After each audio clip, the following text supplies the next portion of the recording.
qu'on voit un attaquant qui est en confiance ou pas. Quand il est en confiance, tout vient comme ça, instantané, mais quand on n'est pas en confiance, on se pose plein de questions qu'il ne faudrait pas se poser et on commence à se mettre dans une mauvaise bulle. Mais ouais, non, quand je sais réfléchir, je vais réfléchir, mais bon, c'est vrai, comme tu as dit, souvent ça vient à la seconde comme ça, tu n'as pas vraiment le temps de réfléchir, mais j'essaye quand même de penser à ce que je fais.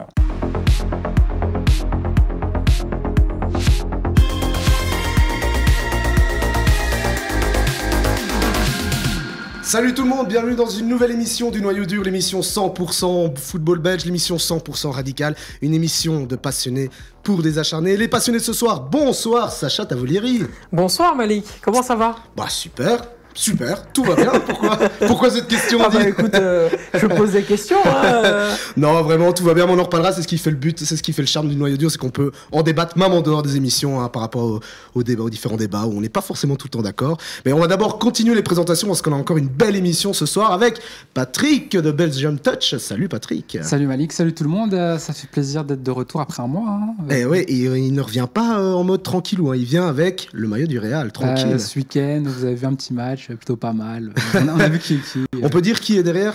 Voilà, faut le dire. Vinicius Junior. Moi, j'ai vu une cérémonie. T'as dit quoi, Vinicius Junior? Ouais. Tu le féliciteras pour son costume.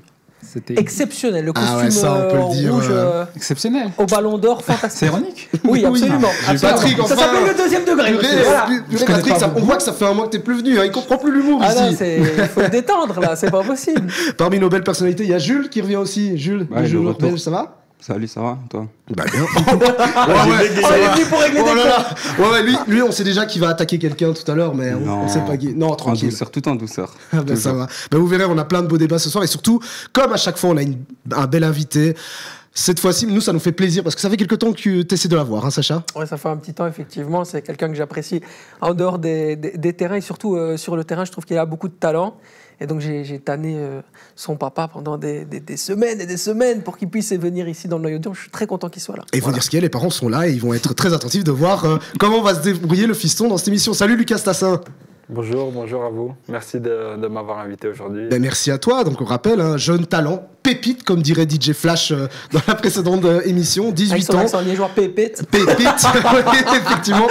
Je n'osais pas trop le faire, mais bon, c'est vrai que voilà, le DJ Flash qu'on salue effectivement, qui était un super invité. Mais ce soir, on en a encore un tout beau avec Lucas Tassin, donc du coup joueur pro de Westerlo. Bon, j'ai envie de te dire, la première question, elle est très simple. Le monde des pros, là maintenant, ça fait quoi d'y être maintenant? Ça y est, on y est. Bah, c'est un rêve de gosse, je pense. Quand on est petit, on rêve tous de jouer à la télé dans des stades. Et j'ai un petit peu goûté à ça l'année passée, entre guillemets, avec la D1B et aussi un peu avec l'équipe première d'Anderlecht. Mais voilà, faire une année complète, c'est franchement cool. Et tout se passe bien à Westerlo. Bon, on sait, on va pas revenir là-dessus. Peut-être des moments un peu délicats, mais c'est ce qui forme aussi quand on commence une belle carrière comme la tienne. C'est ça, je pense que je vais prendre beaucoup d'expérience cette année, notamment avec les moments qu'on traverse. C'est un petit peu compliqué, donc voilà, je pense que je vais prendre beaucoup d'expérience et ça va m'avancer dans ma carrière. Sacha, c'est vrai qu'on disait en off, malgré les difficultés du club Westerlo, on voit quand même que Lucas s'est bien intégré et fait ses matchs quand même. Bah c'est un mec qui a de la mentalité, voilà. On ne lui a pas facilité les choses au Sporting d'Anderlecht. Je pense qu'il a dû se battre plus que d'autres joueurs, d'autres jeunes de Nerped. Il a fait beaucoup d'efforts et je pense que dès qu'il est arrivé, ça va de me le dire ou pas, mais je pense que ça a été récompensé avec un but directement, etc. On a senti que tu avais faim, en fait. C'est vraiment ça, je trouve, qui définit vraiment bien ton profil. C'est un mec qui a la dalle, en fait, sur le terrain. Ouais, c'est ça. Je voulais surtout être compris comme un joueur de la première. Et voilà, le fait d'arriver à Westerlo et d'être vraiment dans le groupe, etc., savoir que je vais m'entraîner pour peut-être jouer le week-end, ben voilà, ça m'a mis un peu la dalle, comme tu dis. Et voilà, j'avais faim de marquer. Et voilà. Il y a ce côté avoir confiance que tu sentes qu'on a confiance en toi aussi qui était important du côté de Westerlo. C'est ça, ouais. Je connaissais Jonas, je l'ai eu à Anderlecht. Et donc, ouais, savoir que je suis pris comme un joueur de l'équipe première, c'était pour moi une nouvelle aventure. Donc, c'est ça aussi qui me donnait faim. Et on rappelle aussi, international espoir, ce n'est pas rien quand même quand on commence une carrière. Patrick, on en parlait en off, on se demandait, en fait, on se posait la question à nous deux de savoir, c'est quoi la différence finalement, c'est peut-être con comme question, mais on a envie de savoir, la différence entre le moment professionnel, le milieu professionnel et, on va dire, la formation, les jeunes, etc., les catégories jeunes. Qu'est-ce qui change en fait? Déjà, je dirais la catégorie d'âge. On joue toutes sortes d'âges et donc notamment au niveau physique, ça change énormément. Ouais, j'imagine. Ouais. Et puis aussi le fait de, voilà, tu vas plus à l'école, ça devient vraiment ton métier entre guillemets. Et tout ce que tu penses, c'est en rapport à ton métier, donc être footballeur professionnel. Un petit mot, messieurs, sur Lucas Stassin. Ouais, là, en fait, justement, moi, j'ai un peu regardé Westerlo cette saison. Je pense que c'est un des seuls clubs qui a affronté presque tous les gros. Il y a quelle équipe, toi, qui t'a impressionné depuis le début de la saison? Je dirais Anderlecht, quand on a été là-bas, ça a été toujours un peu spécial, mais voilà, quand même très bonne équipe. Ils ont fait beaucoup de transferts cette année. Anvers, avant qu'ils jouent contre Barça, etc. aussi. Allez, on a joué contre eux 3-4 jours après, ils jouaient contre Barça, donc rien que le fait de... C'était impressionnant, mais toutes les grosses équipes, ça joue quand même plus vite. Et du coup, il y avait aussi une autre question qu'on se posait tous ensemble, parce que c'est vrai que nous, on n'est pas professionnels, forcément, ça se voit, malheureusement. Mais on se demandait, tiens, parce qu'on en a parlé dans les précédentes émissions, que des joueurs qui réussissent, c'est aussi ceux qui arrivent à vivre sans la pression.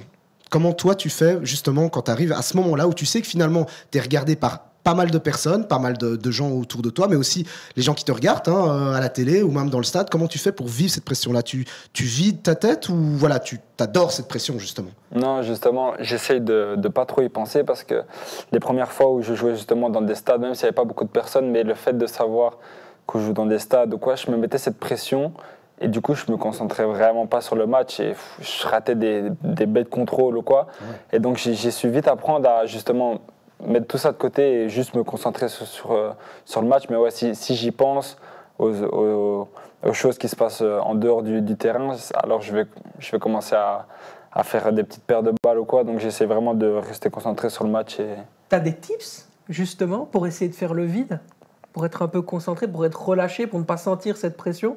Est-ce que je sais pas, tu as peut-être un petit rituel, ouais. une forme de superstition, où tu disais, ok, maintenant je fais ça à ce moment-là, etc. Ou c'est peut-être le fait de te mettre dans ton match qui te Pour te donner un exemple, il y avait Laurent Anquinet que j'ai rencontré il n'y a pas longtemps, qui lui disait, je mettais toujours ma jambière droite avant la gauche, et je touchais toujours en tant que gardien la transversale avant que ça commence, et si je le faisais pas, je devenais fou, en fait. Et je me disais, ça va mal finir. Est-ce que toi, tu as des choses comme ça? C'est vrai? C'est une bonne question, ça. J'ai un peu des choses que je fais avant le match, donc on arrive, on regarde le terrain, etc. Moi, j'aime bien rester un peu plus que les autres sur le terrain. Je vais sur le banc, je mets ma musique et voilà, j'essaie de temps en temps, je regarde mes actions quoi. Et déjà là, ça met un peu dans le match, mais sinon, pas trop de superstition. Hein. Jules, moi je voulais me tourner vers toi par rapport à Lucas. Je pense qu'on est à peu près tous d'accord que ce qu'on aime aussi, c'est ce joueur, c'est que malgré son âge, ça parle et ça ose en fait. On verra plus tard, il y a un petit truc sympa qu'on voudra te montrer, mais je crois qu'il a compris de quoi on parlait dans cette vidéo. Mais on voit que le mec a de la bouteille déjà malgré son jeune âge et il ose et il parle. On sent déjà le côté un peu leader. Oui, c'est sûr, déjà en U23 à Anderlecht, c'était clairement un des leaders, je pense, sur le terrain, avec peut-être Ilaï et le capitaine, j'oublie son nom. Léonie? Ouais, Léonie, voilà. C'est un des leaders. Lui, il n'oubliera jamais, hein, Théo, il va c'est son chouchou. Non, mais je parlais pas de Léonie, je cherche juste le capitaine. Non, mais c'est vrai, ça. C'est sûr que c'est un des leaders et même sur la vidéo, je pense que c'est ça dont tu vas parler. Et on voit qu'il parle avant l'action, qu'il appelle son coéquipier. On va attendre la fin de l'émission pour le côté un peu détente et tout, pour juste un peu se marrer, parce que c'est le principe du noyau dur. Mais c'est vrai que ça aussi, c'était inné chez toi, ce côté leader, dire allez, on tire l'équipe? Allez, l'année passée, on reprend l'exemple des 23 d'Anderlecht, on avait beaucoup de leaders. Quand on regarde tous les noms qu'il y avait, où ils jouent maintenant, c'était voilà. Mais après la première partie de saison, ils sont tous partis. Et je suis un peu en finale, entre guillemets, resté. Donc c'était un peu à moi, avec 2-3 autres, à prendre le groupe en charge. Parce que justement, il y avait des nouveaux jeunes comme De Greef, Monticelli, etc. qui arrivaient dans le groupe. Donc je pense que c'était un peu à nous de montrer le bon exemple. Donc ouais, j'avais un peu ce côté leader, entre guillemets, à jouer. Et c'est que c'est intéressant, Sacha, et je te donne la parole, c'est que c'est vrai qu'on ne va pas revenir sur son épisode Anderlecht, maintenant il est à Westerlo, voilà, c'est fait, mais il y a aussi quelque chose d'intelligent dans le côté de je ne force pas quand la porte est fermée, je vais chercher ailleurs pour me former justement. C'est hyper intéressant, parce que si je peux me permettre juste de donner une petite info, parce que j'ai suivi ton transfert notamment sur Twitter, c'est que ta décision était très très vite prise. C'est-à-dire que tu as très vite identifié le club qui allait pour toi te permettre d'aller tout de suite faire le step-up, même si tu avais des intérêts à gauche, à droite, tu as identifié un projet, un challenge, et tout de suite tu étais focus là-dessus, quoi. Ah ouais, j'ai quand même réfléchi, mais très très rapidement, oui, parce que bon, quitter sa maison comme ça du jour au lendemain, bon, ça, c'est des choix, mais après ça fait partie du foot. Mais ouais, comme vous l'avez dit, les portes étaient fermées, je pense. Donc il n'y avait pas. Tu peux me tutoyer, hein, je dis direct, on se tutoie ici, tranquille. Mais non, mais c'est vrai, c'est intéressant, hein, c'est vraiment. Et c'est pas trop dur, du coup, de quitter la maison? Si, quand même, ça joue énormément. En fait, j'avais du mal à comprendre quand je jouais à Anderlecht avec les gens qui venaient, mais c'est des pays différents. Et ils étaient dans leur appartement tout seuls, mais même quand ils avaient un jour de congé, ils faisaient rien. Moi, j'ai encore la chance que je rentre de temps en temps parce que j'habite pas très loin. Mais je comprends que ça joue énormément sur le mental. Il y a des gens qui ont vraiment du mal, et ça se voyait sur le terrain d'ailleurs, qu'ils étaient pas bien mentalement. Et donc c'est aussi à ça que j'ai réfléchi, à pas partir trop loin, mais essayer de trouver un truc stable. Je vais te demander, t'es quel type d'attaquant, toi? Ou en tout cas, c'est quoi le type d'attaquant qui va te faire kiffer, en fait? Est-ce qu'on est sur du Julian Alvarez? Est-ce qu'on est sur du Karim Benzema? On est sur quoi, en fait? Quand tu t'identifies comme attaquant... Est-ce qu'on est sur du Romelu Lukaku pour parler un peu de Belge? Et pour se taquiner, ça serait plutôt étonnant, mais pourquoi pas? Ouais, non. Je dirais, Karim Benzema. Ouais. Je dirais que ça dépend des matchs. Il y a des matchs où je me sens vraiment très très libre dans le jeu, où je vais venir demander la balle, je vais jouer, je vais me sentir vraiment bien en jambes. Il y a des matchs où je ne vais pas toucher une balle, mais voilà, je vais réussir à mettre 2 goals. Donc je dirais plus un peu à la Lewandowski, qui est là dans le goal. Donc c'est un peu les deux styles, mais ça dépend franchement des matchs. T'es le genre d'attaquant qui peut se suffire du fait d'avoir marqué un but. La participation au jeu à côté, c'est pas quelque chose qui, pour toi, est le plus important. Pour toi, c'est le but avant tout. Ou alors il y a autre chose à côté aussi? Non, je dirais quand même qu'il y a autre chose, parce que vu mon âge, je pense que je dois aussi regarder à comment est-ce que j'ai joué mes performances, parce que voilà, il n'y a pas que les goals qui comptent. Bon, en ce moment, on vit beaucoup de statistiques, mais voilà, je pense que je dois aussi beaucoup regarder à comment est-ce que je m'améliore niveau dos goal, tout ce qui est contrôle, etc. Donc j'essaie de faire un mini débrief après chaque match. C'est ce qui s'appelle être perfectionniste, tout simplement. C'est ça. Pouvoir toujours se remettre en question, etc. Mais juste pour revenir pour la petite touche belge, vu qu'on est quand même une émission sur le football belge, un attaquant belge modèle un peu pour toi, de maintenant ou d'avant, voilà. Maintenant, je dirais Lukaku, c'est quand même. Il y a beaucoup de critiques, notamment avec les clubs, etc. Mais il arrive quand même toujours à marquer, c'est incroyable. Et 1 ou 2 goals, ça paraît si simple, on a tellement l'habitude en fait que les gens disent quasi plus rien. Mais ça c'est sûr que Lucas Stassien, avec le sens dos au but et la manière dont Lukaku joue dos au jeu en termes de mobilité, tu rajoutes les qualités de Lucas Stassien avec ça, c'est Bundesliga direct, hein. C'est direct le top 5 league. Très vite pour la Belgique, hein. C'est à nous la coupe. Non, vous l'avez compris, il y a une belle émission Noyau dur avec Lucas Stassien, notre invité. Ça nous fait plaisir que tu sois là. On va continuer à discuter avec toi tout au long de cette émission, mais on va quand même aborder d'autres sujets. D'ailleurs, ce sujet ici qui arrive maintenant, il est très important parce qu'on va parler d'un sujet qui cartonne pour l'instant, parce que finalement on preste bien. C'est le sujet Coupe d'Europe avec nos clubs belges. Le sujet Coupe d'Europe, effectivement, on va parler de nos clubs belges, hein. Selon vous, messieurs, c'est la question de ce soir. Nos clubs belges font-ils de bonnes impressions? Alors avant de lancer un peu le débat avec toi, hein, Lucas notamment, je vais juste refaire un petit topo. Alors on parle d'abord de Ligue des Champions. Pas de surprise, l'Antwerp est dernier après 3 matchs, 0 points. En Europa League, l'Union est deuxième avec 4 points, derrière Liverpool qui a 9 points, et à égalité de points avec Toulouse, mais la différence différence de goal, je pense, oui c'est ça, fait que l'Union est devant. En Conference League, Gand est premier avec 7 points, et puis le club de Bruges aussi est premier avec 7 points, et puis on termine par Genk qui est 3e. Pour lancer le débat, j'ai juste envie de vous demander votre plus grosse déception, même si je pense qu'en fait il n'y a pas vraiment de débat. Patrick. Oui et non, parce que est-ce que c'est une déception que l'Antwerp soit dernier, honnêtement?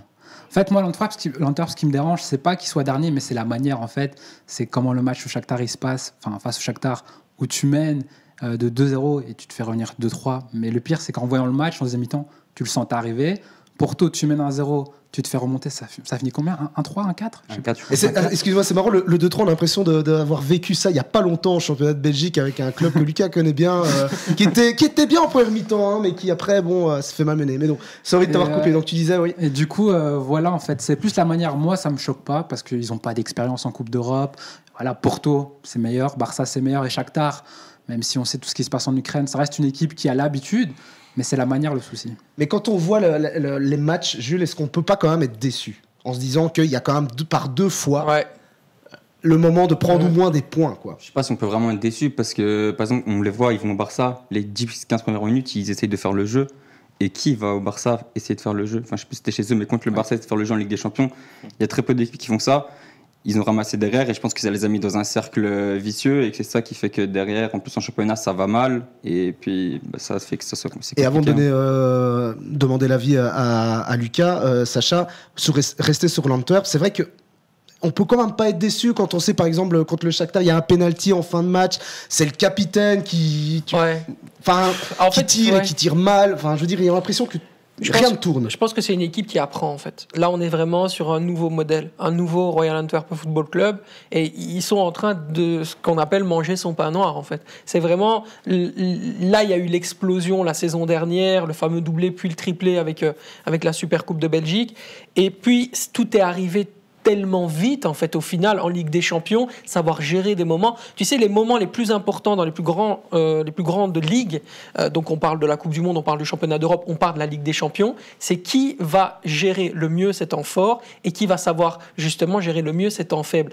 Cette gestion des temps forts et des temps faibles, c'est dû à l'expérience. Il y a une inexpérience totale. Tu regardes la gestion de tous les matchs petit à petit de l'Antwerp. Je veux dire, c'est impossible. En fait, le scénario qui est celui qui les mène à la défaite est absolument impossible. Je veux dire, Evan Nilsson, il est sur le banc 150 fois par an au FC Porto depuis qu'il est arrivé. Il arrive, il met une lucarne, des bazars, des trucs. Ils se sont fait laver parce que sur le terrain, à un moment donné, il n'y avait plus personne dans la tête. Il y a un problème de mentalité au Royal Antwerp Football Club. C'est pas une question de qualité, en fait. Lucas, c'est vrai ça? Toi qui as pu voir quand même de près cette équipe aussi, c'est un problème de mentalité, sans pour autant te mettre en porte-à-faux avec ces équipes-là, mais comme tu les as affrontées, est-ce que tu as senti aussi que c'était plus la même équipe que celle qu'on a vue l'année passée, qui était quand même relativement confiante jusqu'à la fin, au final, pour être champion? Moi, comme je l'ai dit, j'ai joué justement 3-4 jours juste avant qu'ils affrontent le Barça. Franchement, c'était une bonne équipe. Et je pense, comme il l'a dit, que ça les a mis dans un cercle, en fait. Parce que quand tu vas au Barça, tu sais que c'est un niveau supérieur. Mais je pense que là, ils ont vu que c'était encore vraiment un niveau vraiment supérieur. J'ai regardé le match, c'était très dur pour eux, ce qui est normal. Mais voilà, ils se sont vraiment rendus compte de la différence de niveau. Et dans la tête, je pense que ça joue sans s'en rendre compte. Mais je pense que depuis qu'ils ont joué ce match, ça, comme il a dit, un cercle un peu vicieux. Et ce qui est intéressant, ce qu'a dit Sacha aussi, qui est vraiment agréable à écouter, c'est le côté savoir gérer les temps forts. Et je switch sur l'autre équipe. Maintenant, on passe en Europa League parce qu'on a un peu fait le tour sur l'Antwerp. L'Union, je pense que là, Sacha, dis-moi si je me trompe, mais c'est la définition de gérer ses temps forts. Sur les matchs qu'ils ont sortis. C'est surtout une équipe qui, à un moment donné, ne gaspille pas son énergie et c'est savoir, à un moment donné, catalyser sur un moment important, faire la différence sur ce moment-là et puis directement arriver à aller chercher des points sur une rencontre. J'étais au commentaire du match Union Saint-Gilloise-Las Klins. À un moment donné, l'Union Saint-Gilloise est sous l'eau complètement durant la première période, le début de la deuxième. Ils perdent beaucoup de duels et au final, on n'a pas l'impression qu'ils ont l'énergie pour aller chercher autre chose. Parce que c'est quand même un groupe qui est relativement restreint. Le noyau est pas, en termes de qualité, il n'est pas énorme aussi. Et ils ont quand même réussi à faire la différence sur des points ou des moments où ils se disent « Ok, là maintenant on fait la différence, là maintenant on y va, on met le coup d'accélérateur qu'il faut. » Et au final, on arrive à faire la différence. Ça, c'est des mentalités de grande équipe. Ça, c'est le club de Bruges à l'époque 2020-2021. C'est le Real Madrid quand à un moment donné en Liga, ça passe pas contre Eibar, il y a un coup d'accélérateur signé Vinicius. Il y a ce truc que l'Union est en train d'apprendre au fil des années et grâce notamment à leur campagne européenne de la saison dernière. Et ça nous fait du bien parce qu'on en avait discuté, Patrick, il y a quelques émissions. On se demandait est-ce que l'Union n'est finalement pas un cadeau dans le championnat. Je pense qu'on peut le confirmer maintenant dans la manière dont il se présente et comment il se présente en Europe. Je pense que là, ne pas se qualifier, vu la tournure des événements, ce serait quand même un énorme échec pour le football belge quand même. Ouais, totalement. Mais après, il faut se dire, le dernier match change beaucoup de choses parce qu'on aurait fait l'émission après les 2 premiers matchs. Tu fais nul face à Toulouse à domicile. Et Toulouse, c'est pas plus fort que toi. Hein. C'est une équipe du milieu de classement en France. Liverpool, c'est normal de perdre. Donc ça doit battre Toulouse au retour, selon toi? Pour moi, tu as les qualités. Toulouse, on sait ce qui s'est passé chez eux. Ils ont changé de coach. C'est aussi une équipe qui marche à la data à fond, qui a eu beaucoup de changements. Donc, je pense que tu dois les battre. Si tu les bats pas, ça sert à rien de continuer la compétition. Honnêtement, l'Union, c'est censé être au-dessus. D'accord avec ça, Jules? Totalement. J'étais au stade, justement, Union-Toulouse. Pour moi aussi, ils méritaient de gagner. Ils étaient un tout petit peu au-dessus, mais au-dessus quand même. Donc voilà, pour le chapitre Union, on switch direct, Lucas, sur la Conference League. Alors là, Conference League, et Sacha l'avait dit lors de la première émission, il avait déjà été cash en disant on peut faire quelque chose en Conference League. Est-ce que toi, tu es d'accord avec ça, en voyant la situation quand même, que 2 clubs sur 3 sont vraiment bien positionnés dans des groupes qui on dirait quand même que c'est pas si évident que ça. Hein. C'est des équipes un peu chiantes à jouer quand je vois Beşiktaş, Lugano, Bodo Glimt pour Bruges et Zorya Maccabi Tel Aviv, notamment pour Gand. Faut aller là-bas, faut jouer, c'est des équipes piégeuses, c'est évident. C'est vrai selon toi, on peut faire quelque chose en Conference League sans pour autant se dire on va gagner, mais vraiment de bons résultats. Bah oui, je pense que aussi, surtout le football belge niveau européen, je pense qu'il est en train de s'améliorer. Donc déjà Europa League avec l'Union, mais là on parle de conférence. Je pense qu'il y a moyen quand même de faire quelque chose parce qu'on voit les deux clubs qui sont quasi premiers. Donc je pense qu'il y a moyen de faire quelque chose, surtout moi qui était en conférence l'année passée avec Anderlecht.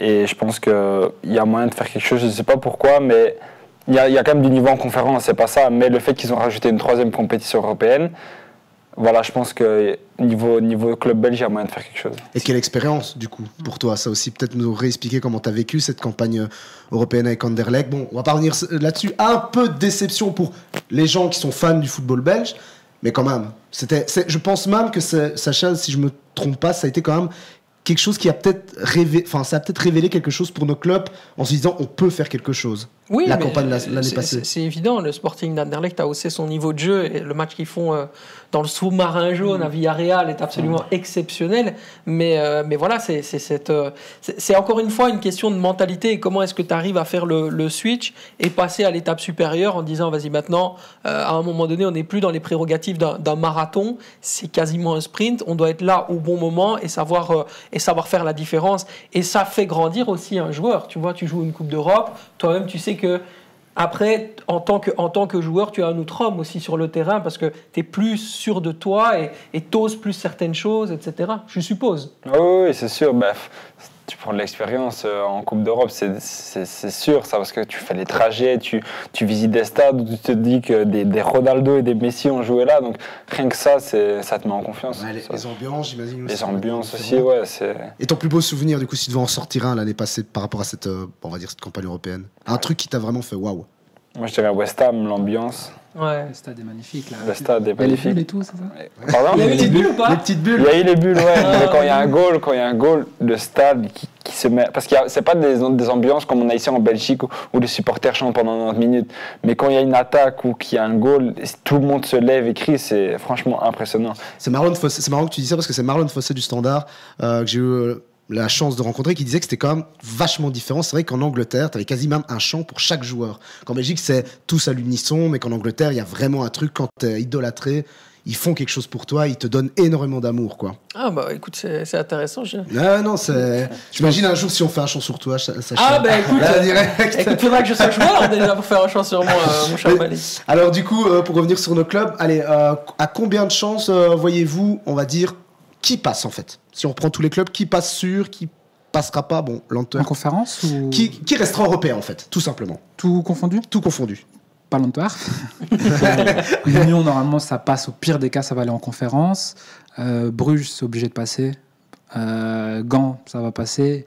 Et Genk, honnêtement, parce que là, je pense qu'ils sont 3e, ils sont égalité avec le 2e, je pense. Ils sont à égalité avec Ferencváros. Les 3 premiers, ils sont égalité. Donc, moi, j'ai l'impression que Genk, là, c'est une équipe qui a eu du mal au début de saison, mais là, qui revient bien. En plus, t'as El Kanous qui grandit dans cette équipe. Donc, je pense, en vrai, ils peuvent sortir. Quoi, 4 sur 5 alors, du coup, pour toi? Ouais. On est d'accord avec ce que dit Patrick? Ouais, 4 sur 5? à ceci près que moi, le KRC Genk m'a déjà assez déçu au niveau européen ces dernières années que pour que je leur fasse confiance, en fait. C'est vrai qu'il faut rappeler qu'ils étaient en préliminaire de Ligue des Champions, de base. Ouais. Le match face à Sévret, là où t'es à 11 contre 10 pendant je sais pas combien de temps et t'arrives à...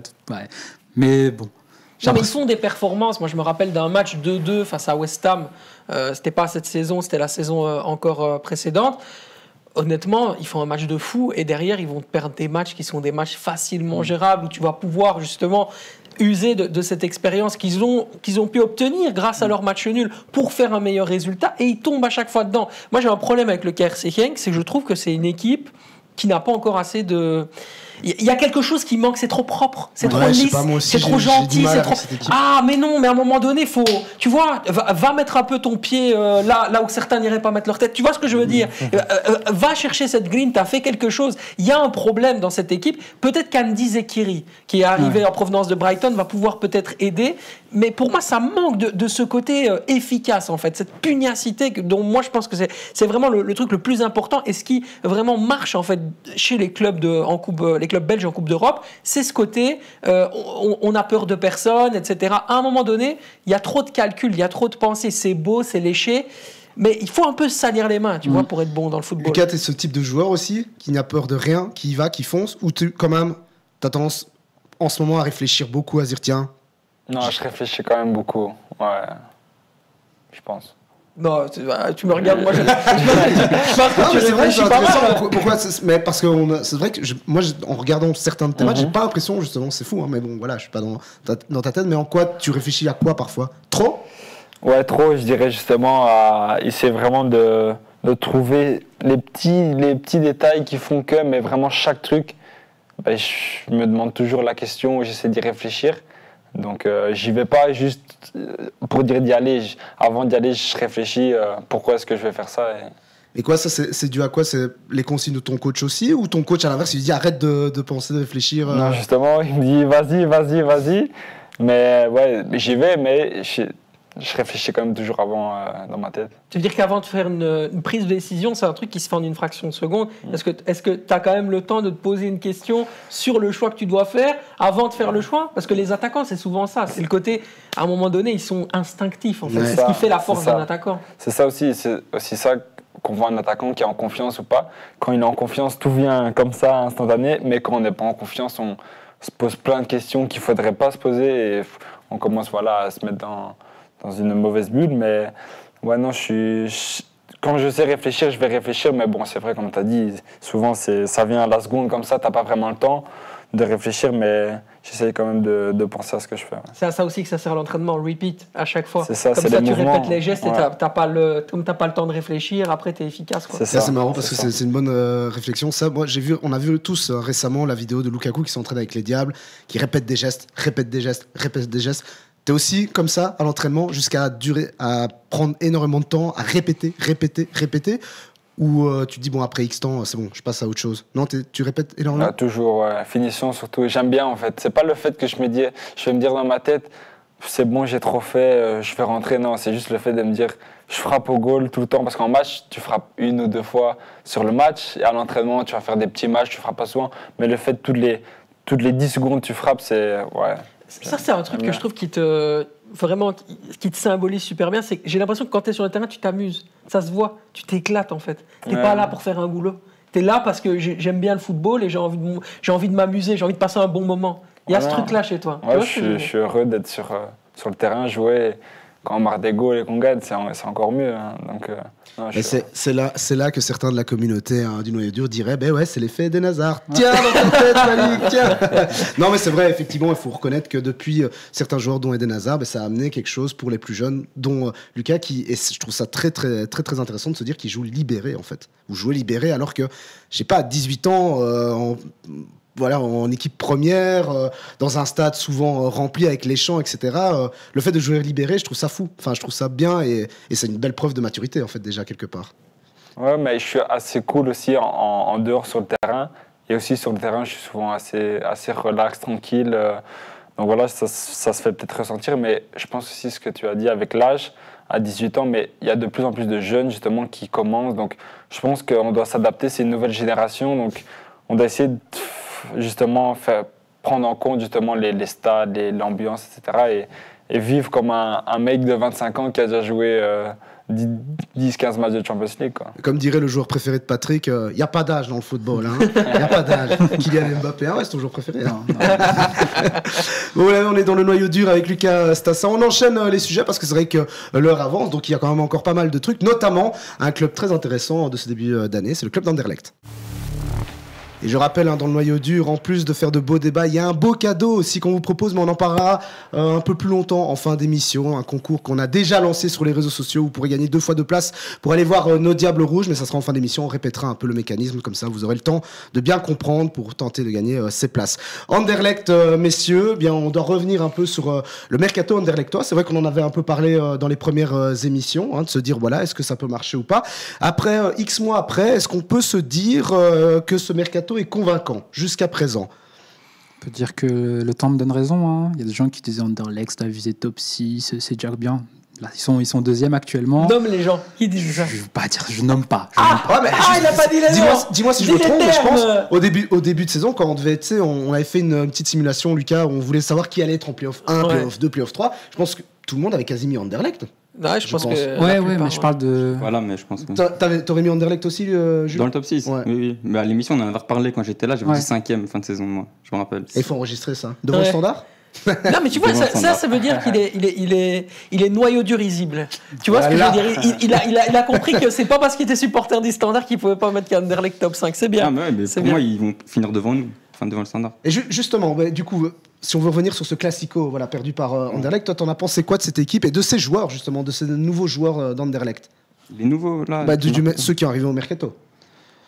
Pour moi, il y a du très bon et il y a du beaucoup moins bon. Genre, je suis pas fan de leur mercato parce que oui, on va dire qu'il est réussi parce qu'ils sont deuxième. On peut pas dire qu'un mercato est raté quand t'étais 11e et que t'es deuxième maintenant. Mais pour moi, il y a quand même plein d'échecs. Lonwick, il est disparu. De l'année, on peut pas dire parce qu'il est blessé. Vasquez, pour moi, et c'est pas parce qu'il est là, mais quand t'as un jeune qui vient de ton centre de formation, qui finit meilleur buteur de D1B et tu vas chercher un Argentin, il n'y a pas de logique, surtout qu'au final, il a 4 buts en 11 matchs. J'ai regardé, et Vasquez en a un en 11 matchs. Il a bien bossé le jeu. Voilà. Schmeichel, il est juste gardien pour les héros du gazon, rien de plus. C'est vrai franchement, il a 10 kilos en trop, on est d'accord. Mais oui, c'est vrai que c'était affolant. Mais c'est affolant. Mais c'est vrai, il vient de faire une très bonne remarque, c'est de se dire. Parfois, on se demande quand même quelle est la politique à Anderlecht sans vouloir un peu défoncer parce qu'on n'est pas dedans. Mais c'est vrai qu'on se dit quand on a des talents comme ça. D'ailleurs, je crois qu'il y a eu un classement qui est ressorti récemment des meilleurs clubs formateurs. Ouais. Anderlecht, c'est le meilleur de Belgique.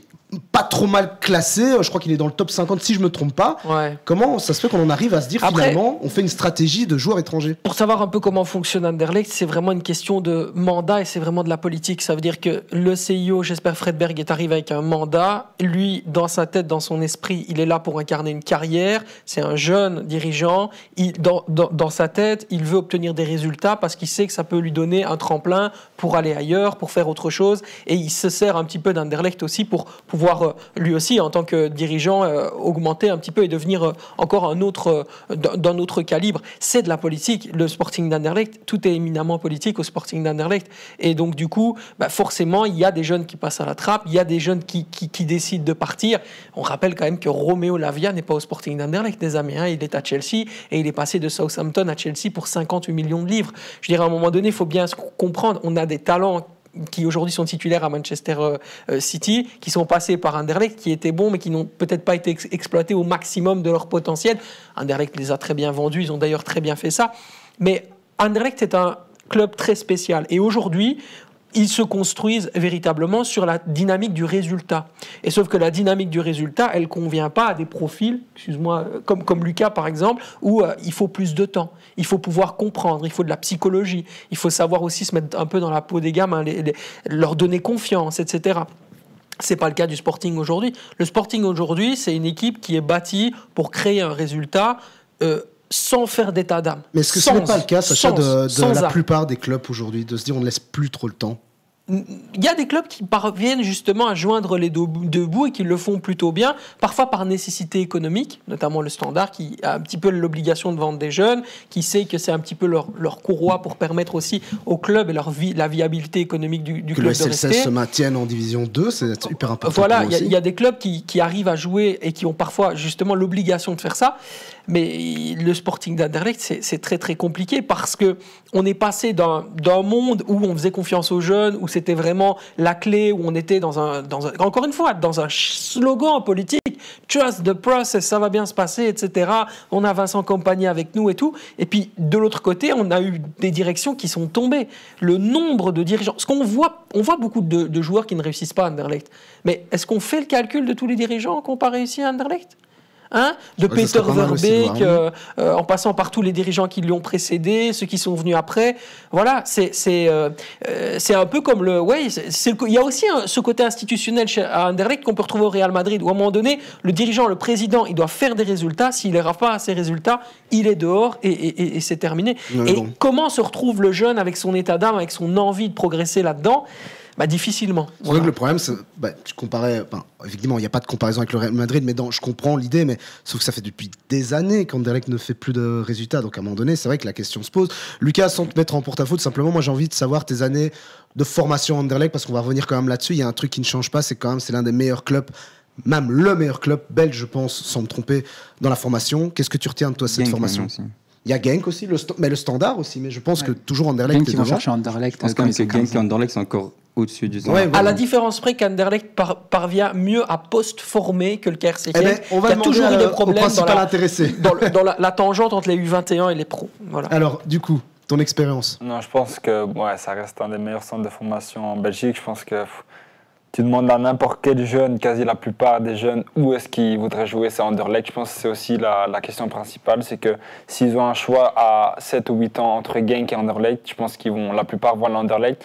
Donc c'est pour ça aussi qu'il y a sûrement énormément de qualité. Et puis il y a aussi normalement des bons coachs qui a là-bas, il y a un bon centre de formation. Les dernières années, ça a un peu changé, comme vous l'avez dit. Bon, il y a la direction qui a changé, il y a plusieurs choses qui ont changé mais je pense que ça reste quand même un des meilleurs centres de formation. Quand on regarde surtout aussi dans les tournois mondiaux, internationaux, quand on joue contre Barcelone, City, on arrive quand même toujours à faire des résultats. Et pourtant, tu as quand même des concurrents. Tu vois, l'Argent qui a mis Bruges depuis des années, ils ont construit un bulldozer, le centre de formation, etc. Il y a des talents, mais la touche anderlechtoise, c'est quelque chose, c'est une tradition. C'est quelque chose qui se hume, c'est une façon d'entraîner. Quand on entraîne au Sporting d'Anderlecht, il y a quelque chose de particulier chez les jeunes. Et justement, toi, encore une fois, quel est ton souvenir le plus marquant dans cette formation-là? C'était quoi? C'était un coach en particulier, des entraînements, c'était quoi en fait qui faisait que tu disais waouh, je suis dans un endroit vraiment high level? Moi, je pense à la qualité, franchement, des joueurs. J'ai fait le saut de mon petit village de Braine-le-Comte à Anderlecht. Je suis arrivé là, je me suis dit, parce qu'à Braine, je jouais vraiment tranquille, une catégorie au-dessus. Je suis arrivé à Anderlecht, je me suis dit, ouf, il y a quand même un niveau de différence qui est fou. Et il y avait beaucoup plus technique que moi, etc. Mais c'était ça, la qualité du noyau. Et les joueurs aussi, c'était pas que 5-6 joueurs, non, c'était toute l'équipe, même ceux sur le banc, ceux qui sont pas repris, tous individuellement, c'était incroyable. Tu disais qu'il y en avait certains qui étaient plus forts que toi techniquement. C'est où que tu as fait la différence? C'est où que Lucas Stassin, il a réussi à passer l'étape et les autres ont peut-être eu plus de mal? Moi, je pense que c'est au niveau des goals. J'arrivais toujours à mettre un goal, peu importe comment, mais j'arrivais à marquer chaque match. La détermination, le placement. C'est ça, ouais. Toujours à mettre un goal. C'est sûr que niveau qualité, je n'étais pas le joueur d'Anderlecht pur. Niveau technique, je n'allais pas te faire un passement de jeu, mais j'arrivais toujours à marquer. Que j'allais jouer avec une catégorie au-dessus, j'arrivais à marquer. Donc, c'est ça qui a un peu départagé des autres joueurs. Juste nous redire un peu ton point fort, là, maintenant. Si tu devais te regarder dans Lucas Stassin, là, je fais sa carte, son point fort. Je dirais finition, ouais. Un des points principaux. Et le point amélioré? Je dirais technique. Technique, physique aussi. Je pense que physique, ça va arriver parce que je suis encore jeune. Je travaille quand même beaucoup pour, mais je pense technique, je dois beaucoup améliorer. Pour revenir sur Anderlecht, alors du coup, c'est la question, qu'est-ce qu'on fait là, à mi-parcours, on va dire, avant la grande trêve ici, effectivement, Anderlecht est deuxième. Qu'est-ce qu'on va faire? On doit continuer dans cette... qui sont au-dessus d'Anderlecht pour le moment, c'est l'Union Saint-Gilloise et la Gantoise largement. Mais qu'est-ce qu'on fait alors, Sacha? On continue. Qu'est-ce que Anderlecht doit faire? Continuer dans cette lancée avec ces joueurs-là qu'ils ont pour moi, c'est le très bon wagon. Ce que fait le Sporting d'Anderlecht, ils le font très très bien. Ce qui manque, c'est pour moi un défenseur central encore de qualité supérieure. Je sais qu'ils ont notamment plusieurs joueurs du championnat de Belgique, même du championnat étranger en tête, comme Mihailovic, etc. Qui est un très très bon défenseur central serbe. Vraiment, il a une grosse qualité. Il joue du côté du Partizan Belgrade. Le Anderlecht le suit, mais franchement, c'est une équipe relativement complète. Elle est bâtie pour réussir quelque chose cette saison. Tu peux pas construire. Je sais pas, Jules, par exemple, ce que tu en penses. Tu peux pas construire quelque chose. D'accord avec ça? Anderlecht doit se ressortir de cette saison avec quelque chose. Quelque chose, c'est compliqué dans le sens que tu n'as que 2 trophées possibles. La Coupe de Belgique, oui, ou championnat. Mais tu dois ressortir avec quelque chose parce que, même s'il y a des joueurs vieux, l'année prochaine, je pense qu'ils peuvent encore jouer. Donc, au moins, pour moi, tu dois viser le top 3, vu qu'il y a 2 équipes qui sont meilleures, mais 2 équipes qui jouent la Coupe d'Europe. Mais t'as pas l'impression que, j'espère, Fredberg, en t'écoutant, je me fais cette réflexion-là, il a construit une équipe en n'ayant pas besoin de construire d'équipe. Tu vois ce que je veux dire? En donnant à Brian Riemer la possibilité d'avoir des joueurs qui sont déjà à disposition, qui sont déjà potentiellement efficaces, qui vont déjà faire leur boulot et qui n'aura pas de besoin de travailler plus que de base et de construire vraiment. Tu vois, où on va pas vraiment mettre les qualités de l'entraîneur, que les joueurs sont déjà individuellement suffisamment forts que pour pouvoir faire des différences. Et j'allais te suivre dans ce propos-là, du coup, de ce qui manquait, tu parlais d'un défenseur, est-ce qu'il manque pas non plus un coach? Voilà, on en revient à ça. Lui, il a donné sa réponse, il n'y a peut-être pas besoin de coach, vu que tout est construit pour. Est-ce que vous êtes d'accord avec ça? Oui et non, parce que oui, on voit quand même que sur certains matchs, le coach, on peut se poser des questions. Mais bon, à partir du moment où il est 3e, il a quand même un effectif qui, en tout cas, le 11 titulaire, il a moitié à changer. Donc je pense qu'il va falloir un temps. On va lui laisser cette saison. Mais en vrai, Patrick, je reviens sur un match qui va lui faire plaisir. Ce classico, moi je ne comprends pas ce qui s'est passé dans les vestiaires. Qu'est-ce qu'il a dit dans les vestiaires pour qu'après les mecs reviennent tétanisés en encaissant un premier goal? Et puis du coup, il n'y a plus rien. Pour moi, malheureusement, ça arrive. C'est dans le football. On a vu une équipe qui n'est pas ce maillot, mais dans le même pays qui a subi ce genre de choses. De gagner un match aller et perdre un match retour, c'est inexplicable. Pour moi, le match à Sclessin, c'est juste un truc inexplicable. Mais attention, bravo Jules, on peut le dire, le Standard a fait ce qu'il fallait en deuxième mi-temps, mais ce qui est fou quand même, c'est que se dire qu'Anderlecht s'est laissé avoir, mais en plus on sentait que ça pouvait arriver, mais on se disait non, c'est pas possible, ils sont préparés à ça. Et malgré tout, non, voilà, comment t'as vu ce match-là, toi? Pour moi, ils étaient pas vraiment au-dessus en première mi-temps. C'est là qu'il n'y avait pas un tel écart que pour que ce soit impossible à Sclessin. Et le 2-1, il a juste mis le feu au stade et après ce moment-là, il s'était tétanisé et je pense que c'était fou, ça. Alors, ça, c'est fort ce que tu dis. Tu parles de tétaniser. Moi, je pense que c'est ça. On est dans l'ordre de l'irrationnel. Ouais. Quand on est au Standard, il n'y a plus de schéma tactique. Les joueurs ne savent même plus se parler entre eux. Ils ne s'entendent plus. Il y a quelque chose de... À un moment donné, c'est la guerre, quoi. On est vraiment dans un champ de bataille. Et allez, il faut vraiment mentalement être tellement fort que pour pouvoir passer outre ça, le feu qui te met à 27 000 comme ça... Je pense que tu vois plus la lumière, en fait. Mais même Karl Hoefkens, tu te rappelles du 3-2 ? Quelle est la réaction de Karl Hoefkens ? Il fait ça. Il ne sait même pas ce qui se passe. Il n'a jamais vécu ça. Le mec a été à Bruges, il a vu les plus belles ambiances hostiles, parce qu'à Bruges, pour être méchant, ils savent le faire. Par contre, pour mettre l'ambiance, c'est compliqué. Quand tu vois le truc que c'est, il te met une patate, mais il ne sait même plus où il est. Même entraîneur, il ne sait même plus quoi dire à ses coachs. Il est tétanisé. Ce qui est fou, c'est que Kanga le disait en conférence de presse, qu'à la mi-temps, on savait qu'on allait revenir. C'est ça que moi, des fois, je me dis, Lucas, peut-être tu pourrais en parler, c'est ce côté... Ouais, il y a le mental, quoi. C'est fou. On a l'impression qu'aujourd'hui, dans le football actuel, tu perds à la mi-temps, limite 2-0, voire je pourrais même dire 3-0.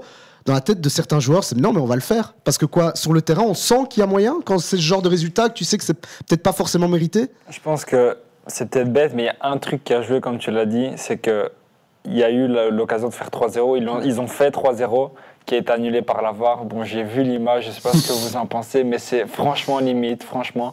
Et je pense que si là, ils font le 3-0, je pense que le match est fini. Ils ne reviennent pas. Ce qui était le discours contraire de Karl Hoefkens qui disait en conférence de presse, si ça avait été 3-0, on serait quand même revenu. C'est facile à dire après. Voilà, oui, ça c'est après, on a vu l'émotion, etc.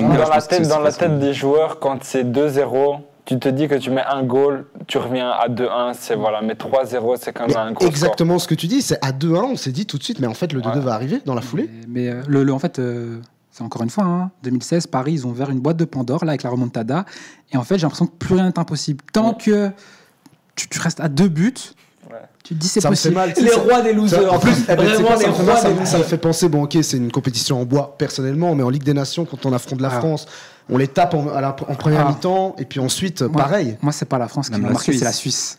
Oui, c'est peut-être plus humiliant. Le match face à la Suisse, c'est là. Oui, cette défaite, elle est scandaleuse. Mais ce que je veux dire, c'est que là, face à la France, t'as ce côté, ok, cette fois-ci, on va plus rire. Il n'y a plus de goal qui vient de nulle part, de la tête. Là, dans le jeu, on va vous maîtriser, sauf que bon.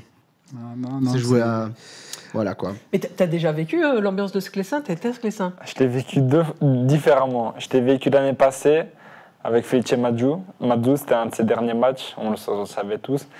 Alors, petite anecdote, on s'entraînait là la semaine et les supporters sont venus sur le terrain à 30-35 et ils ont dit, écoutez, voilà, si vous une différence de 2 goals, on arrête le match, c'est simple.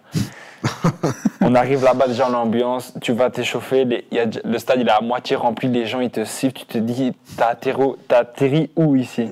Tu commences le match 1-0, on fait 1-0, on se dit, enfin. 1-1, 1-2, 3-1, les supporters, ils avaient dit, bon, on arrête le match, voilà. Et là, c'était une ambiance, franchement, je me rappelle, j'ai été m'échauffer. Les mecs qui sont à 2 mètres de toi, limite, ils te crachent dessus, ils t'insultent alors que tu fais ton échauffement. Ouais. Un truc où tu vas underleg, gang, Bruges, c'est un peu plus classe. Tu vas t'échauffer, t'as pas tout ça. Et je pense que ça joue énormément. Bon, après, en vrai, c'est vrai que voilà, je pense que le public du Standard, enfin, ces gens-là, justement, qui t'insultent, ils te crachent, ne représentent pas la majorité, on est d'accord là-dessus, je pense. Parce que vraiment, c'est vrai que là, on ne peut pas dire le contraire, que c'est l'un des meilleurs publics de Belgique. Ça, on ne peut pas le nier, Sacha. Parce qu'à chaque fois que ça hurle, il y a des frissons, mais de partout. En fait, hein. Ça, c'est vrai que c'est quelque chose. Après, c'est vrai qu'effectivement, le public du Standard, voilà, c'est pas le plus classe de Belgique. On peut pas donner tort à Lucas là-dessus. C'est clair, mais voilà. Je crois que ça. En plus, sans accepter, sans même tolérer, je crois que des mecs qui vivent que de ça, à un moment donné, perdent de raison. Tu vois ce que je veux dire? Perdent la raison. J'ai vu un mec sur Twitter qui a dit j'ai fait 3h30 de train, après j'ai fait 1 heure de Blablacar, après je suis arrivé, j'ai fait 15 minutes de bus, puis après je suis retourné. Et il y a un mec en dessous qui lui dit mais du coup t'es rentré quand chez toi? Ah bah je viens de reprendre le bus, là je suis rentré chez moi. Il était le lendemain après-midi à 16h. Non, mais c'est fait la même chose pour venir ici presque. Passionné du maillot dur. Donc on aura l'occasion, amis Standardmen qui nous suivaient sur le noyau dur, de revenir sur les prestations du Standard parce que c'était un des sujets qu'on voulait aborder, mais comme on en a pas mal, d'ailleurs à mon avis, il va falloir vite avancer parce que l'heure tourne, parce qu'on en a encore beaucoup, et notamment il y a le petit jeu ici qui a quelque chose à dire par rapport à un certain joueur du Standard, tout en tranquillité, hein, gentiment. C'est le GOAT de la semaine. Alors, je reprends, je réexplique, le GOAT de la semaine, on a bien compris, heureusement qu'on nous l'a dit, on ne cherche pas à dire le meilleur joueur de la semaine, etc. C'est plutôt la chèvre, le joueur en méforme, pour être un peu plus sympa. Et donc, Jules, qui as-tu choisi pour parler d'un joueur qui était particulièrement décevant cette semaine? Franchement, au début, je partais sur Wilfried Kanga avec ses 2 pénaltys ratés, mais après, il y a eu le match en coupe contre... je sais plus qui, mais Harelbeek. Voilà, et Noah Ohio était titulaire, il a fait une prestation tout bonnement honteuse quand t'as une fois ta chance cette saison, parce que franchement raconte-la moi parce que moi j'ai pas vu le match vraiment, j'ai pas vu le match, donc explique-moi. Il ratait des contrôles de P4. Il était en fait, comme il a dit au début, un attaquant qui est pas en confiance, mais c'était vraiment ça, c'était vraiment Ohio. Mais à la différence de Perica qui est pas non plus en confiance, Perica il donnait la sensation d'avoir envie. Ohio il se laissait juste là, il vivait le match, il attendait la fin du match, on dirait. Mais c'est intéressant parce qu'effectivement, Lucas, moi j'ai du mal à me dire, est-ce qu'on peut en vouloir à quelqu'un qui est en méforme quand... Enfin, même pas en méforme, je dirais, quand ça tourne pas dans la tête. Parce que on peut pas dire que ce mec-là n'a pas de talent, on est d'accord. Et que surtout que la saison passée, ça se passait plutôt bien. Ça se passait mieux que cette saison. Voilà, et que là, on sent vraiment... avec Jules, on a vu le match, enfin, moi j'étais au stade, et c'est vrai qu'il avait un body language qui était... Mais on sentait que ça n'allait pas, quoi. J'ai parlé avec lui quand on a été au Standard cette saison. Et je pense qu'il a énormément de qualité. Franchement, on l'a vu l'année passée quand il est en confiance. Voilà. Et il ne faut pas oublier aussi qu'il est encore jeune. Je pense que quand tu es jeune et qu'il se passe plein de choses comme ça dans la tête, il doit encore apprendre du métier. Et je pense que, ouais, c'est sûr, après les matchs de coupe, on sait tous que c'est aussi très difficile quand on voit les résultats qu'il y a eu. Même l'Union, c'est toujours difficile. En plus, des équipes comme ça que tu connais à moitié, qui sont là pour essayer de s'arracher. Et encore, là, ils ne sont même pas arrachés à Harelbeek sans manquer de respect à ces joueurs-là. Ils ont quand même attendu.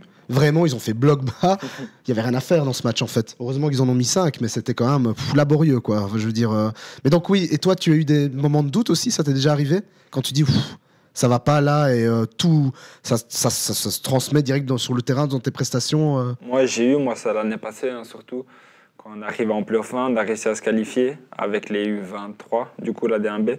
On a réussi à se qualifier, on n'a pas gagné un match sur les 10, donc c'était difficile. Mais bon, là, c'était pas que moi, c'était aussi un peu le groupe, etc. Donc voilà, mais c'est quand même dur en tant que jeune quand tu es dans une période comme ça, essayer de se reprendre, c'est difficile. Mais ouais, pour reparler d'Oyo, je pense qu'on ne peut pas se faire un avis sur un seul match. Je pense que si on le laisse maintenant 5 matchs d'affilée en championnat et que là, on voit les 5, il a été catastrophique, bon, ok, on peut se faire un avis, mais il est encore jeune. Donc... C'est intéressant. Que doit-il faire alors, Sacha? Alors, premièrement, je suis assez d'accord sur le fait que déjà Noah Ohio travaille individuellement. Il est notamment suivi par le même coach performance que Jérémy Doku, qui s'appelle Ronald Kabeya, qui est quelqu'un de très, très, très bon. Honnêtement, il travaille en plus sur le côté. Il est très focus sur son travail, très concentré. Et n'oublions pas que s'il est international U21 Pays-Bas, c'est qu'il a quand même un minimum de qualité. Bien quoi. sûr. Donc voilà, je pense que chez Noah, il y a vraiment ce truc de mentalement, c'est compliqué pour lui. Je pense qu'il accuse le coup, vraiment. Genre, c'est dans la tête, en fait. J'ai déjà pu parler avec lui, même rien à voir avec les médias, passer un moment avec lui. Noah, c'est quelqu'un qui est un gentil, mais vraiment, genre, c'est pas quelqu'un. S'il sent qu'il y a trop de concurrence ou qu'il y a un côté un peu, genre, un Kanga à côté de lui, c'est un animal, quoi. C'est une bête, quoi. Tu vois, sur le terrain, voilà, et qui peut pas s'exprimer comme il le veut, et qu'il a pas la confiance dont il a besoin. C'est compliqué pour Noah. C'est pas un méchant, tu vois. Bah, du coup, Jules, ce serait quoi ça? On lui laisse quand même encore sa chance, quand même. Mais totalement, moi, c'est juste par rapport à ce match-là. Hein. Pour moi, c'est pas du tout une chèvre, Noah. C'était le thème, et pourtant. d'ailleurs, On a compris que Noah... justement, Non, pour moi, il mérite beaucoup plus sa chance que ce qu'il a actuellement parce que Kanga, il nous appartient pas. Enfin, il appartient pas au Standard qu'on a besoin d'argent. Et que Wayou, il est jeune, donc il y a de la valeur marchande à aller chercher, alors que Kanga, on va juste augmenter la valeur marchande pour un autre club. C'est vrai, Patrick, donc du coup... En se mettant à la place de Noah Oyo, qu'est-ce qu'il doit faire? Continuer à travailler, c'est peut-être facile de dire ça, c'est peut-être bateau, mais en fait, il est dans une situation compliquée parce que déjà, le poste de neuf, c'est spécial. Tu fais pas tourner le neuf comme tu peux faire peut-être tourner un mi-relayeur. Le Standard, ils sont pas en Europe, donc ils jouent quoi, un match par semaine, 2 quand il y a la coupe. Donc, en fait, il va pas jouer, donc il va pas prendre de confiance. Donc là, en fait, il est dans un cercle.